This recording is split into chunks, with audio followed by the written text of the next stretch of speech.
So we're continuing our discussion of how the sample chart based on Northwind data is constructed, and we're discussing now what takes place in an Ajax callback when you make a change in the drop-down country selector.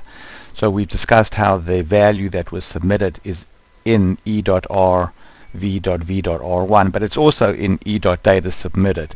So e.data submitted would actually be an easier way to get at the value. So there's Germany as well. So we could have replaced this over there with e.data submitted, and in fact I think that's what you'd probably do in a real application. So then we continue.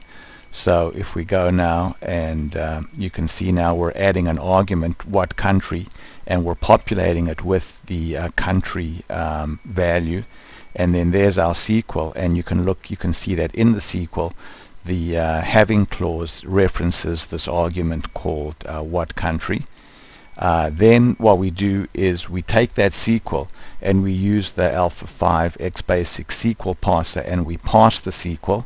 So first we dim Q as SQL : query, and then we parse it.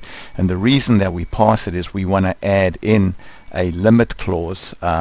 We want to change first 10 to whatever the appropriate value is in this top number value that was submitted.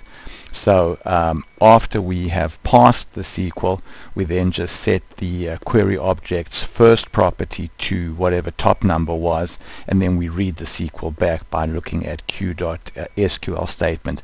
So these 4 lines over here are simply for the purpose of changing the value of the first clause in this SQL statement. I could have also just done that using say string manipulation, but the Alpha 5 ExBasic SQL parser makes it much easier to do.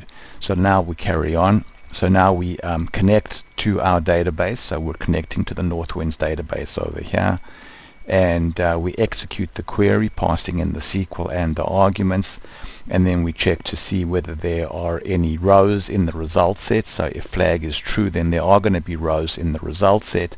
And then we just loop over the result set, creating a text string which looks much like the static data that we've previously shown in our previous video. So you can see here we're building up our text string where we have the first field is the country, the second field is the product, and then the third field is the actual sales amount. So we loop through all the rows in the result set until there are no more rows, and then when we're done, basically let's just run it to over there.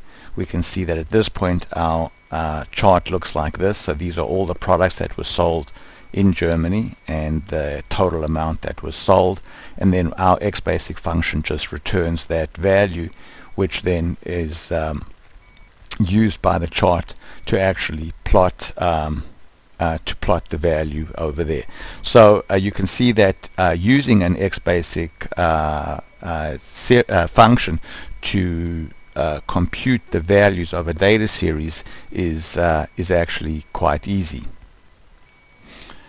So the next thing to point out is that we've also now put the data series labels right next to each pie slice, and we've also put on the data series label the value of the pie slice. So let's go back now and see how we did that. So I'm going to go now and just remove my debug 1 over there, and let's go back now to controls and then go to chart definition, and you can see here that we've said that the data label placement is placed on the chart itself as opposed to in the legend, which would be over there or none, etc. So by putting it on the chart, we've now got the labels right next to the actual chart values. So then now let's go and discuss how we actually got the actual values in the chart label. So we'll pause here and pick this up in the next video.